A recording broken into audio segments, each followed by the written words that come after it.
வணக்கம் மக்களே, நாம் இந்த ஆரோக்கியமான பதிவில் இஞ்சியில் நிறைந்திருக்கக்கூடிய மருத்துவமைகளை பற்றி நம்ம விளக்கமாக பார்க்க போகிறோம்.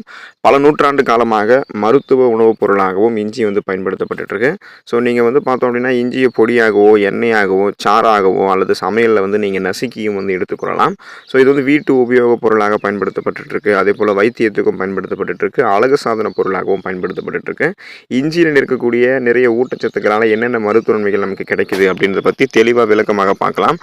அதை பற்றி பார்க்குறதுக்கு முன்னாடி இந்த வீடியோவுக்கு மட்டும் ஒரு லைக் கொடுத்துட்டு இந்த தகவலை உங்களுக்கு தெரிஞ்சவங்களுக்கும் ஷேர் பண்ணிவிடுங்க. ஏன்னா இது அவங்களுக்கும் பயனுள்ளதாக இருக்கக்கூடிய ஒரு ஆரோக்கியமான பதிவு தான்.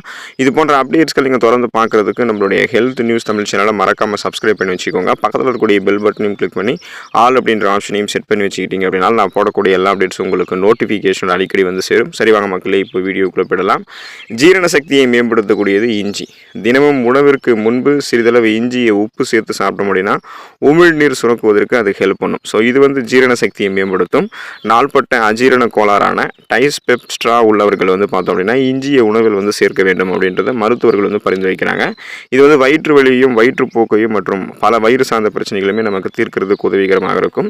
அதாவது நம்ம உணவுகளை சாப்பிட்றதுக்கு முன்னாடி இஞ்சி எடுத்துக்கிறது அல்லது உணவுகளை சாப்பிட்டு முடிச்சதுக்கப்புறம் இஞ்சி டீ எடுத்துக்கிறது, இது எல்லாமே உணவுகளை செரிமானம் செய்ய வைக்கிறதுக்கு ஹெல்ப் பண்ணும்.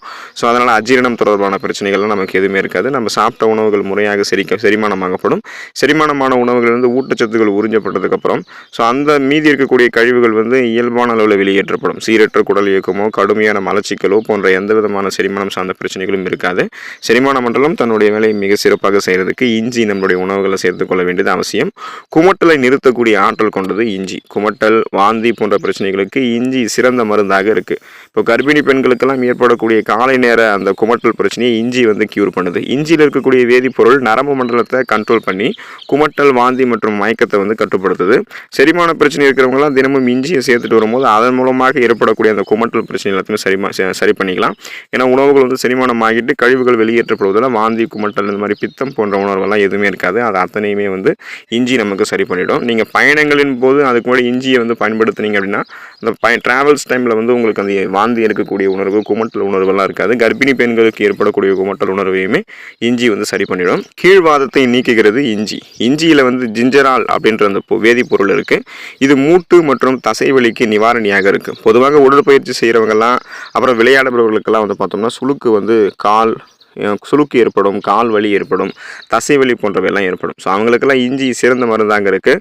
ஸோ குறிப்பாக ஆராய்ச்சி பண்ணும்போது என்ன கண்டுபிடிச்சிருக்கேன் அப்படின்னா மூட்டு வலி இருக்கிறவங்களுக்கு மசாஜ் செய்யும் போது இஞ்சி எண்ணெயை உபயோகப்படுத்தும் போது அவங்களுக்கு ஆர்த்தரைட்டிஸ் மூட்டு பிரச்சனை இருக்குது அப்படின்னா அந்த பிரச்சனையிலேருந்து அவங்க விடுபட்டிருக்காங்க அப்படின்றத கண்டுபிடிச்சிருக்காங்க. கீழ்வாதத்திற்கு இஞ்சி அந்த எண்ணெய் சிறப்பான ஒரு மருந்தாக செயல்பட்டுருக்கு அப்படின்றத கண்டுபிடிச்சிருக்காங்க. ஸோ நீங்கள் இஞ்சி உங்களுடைய உணவுகளை சேர்த்துக்கொள்ளும் போது ஆஸ்டியோபோரோசிஸ், எலும்பு மெலிவு நோய், மூட்டு வலி, எலும்புருக்கி, முடக்குவாதம் போன்ற எந்த விதமான எலும்பு சார்ந்த பிரச்சனையும் நலமோடு இருக்கலாம். குறிப்பாக அந்த கீழ்வாதம் பிரச்சனை நீங்கள் விடுபட்டு விடுவீங்க.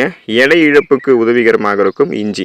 ஸோ உங்களுடைய உடல் எடையை எந்த விதமான பக்க விளைவுகளும் இல்லாமல் நீங்கள் ஆரோக்கியமான முறையில் குறைத்து கொண்டு அதை கரெக்டான லெவலில் மெயின்டைன் பண்ணிக்கணும் அப்படின்னா இஞ்சி எடுத்துக்கலாம்.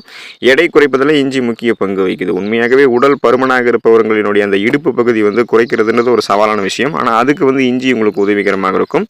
உடலில் இருக்கக்கூடிய வீக்கத்தை குறைக்கிறதுலையும் இஞ்சி முக்கிய பங்கு வகிக்குது. உடல் எடையை குறைக்கும். அப்புறம் பயணத்தில் இருக்கிறவங்கலாம் பார்த்தோம்னா அதாவது உடல் எடையை குறைக்கக்கூடிய அந்த ப்ராசஸில் இருக்கீங்கன்னா கண்டிப்பாக நீங்கள் இஞ்சி உங்களுடைய உணவுகளை சேர்த்துக்கணும்.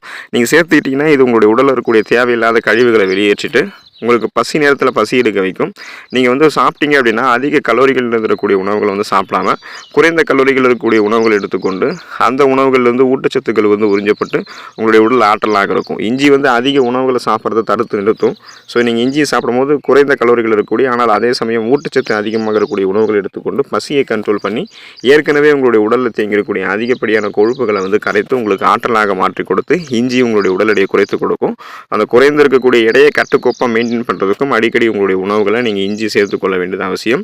ரத்தத்தில் இருக்கக்கூடிய சர்க்கரையினுடைய அளவு கட்டுப்பாடோடு இருக்கிறதுக்கு இஞ்சி எடுத்துக்கலாம். இஞ்சியில் இருக்கக்கூடிய ஜிஞ்சரால் ரத்தத்தில் இருக்கக்கூடிய சர்க்கரையினுடைய அளவை சீராக வைக்கிறதுல சிறந்த பங்களிக்குது. இஞ்சி கார்போஹைட்ரேட்டுகளை உடைக்கக்கூடிய என்சைம்களை குறைக்கும்.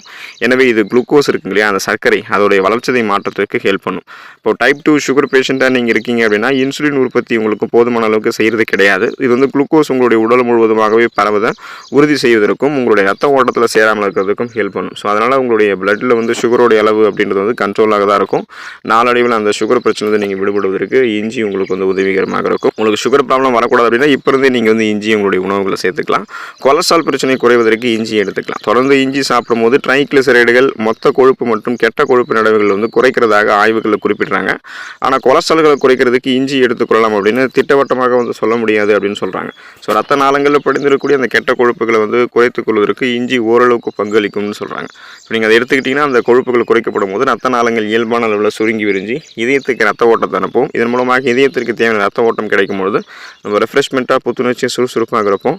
இப்போ இதயம் சார்ந்த மாரடைப்பு, பக்கவாதம் போன்ற எந்த பிரச்சனையும் இல்லாமல் நலமோடு வாழலாம். ஸோ இஞ்சி எடுத்துக்கொண்டு நலமோடு இருங்க. அடுத்த ஆரோக்கியமான பதிவில் மறக்காமல் சந்திப்போம். நன்றி மக்களே.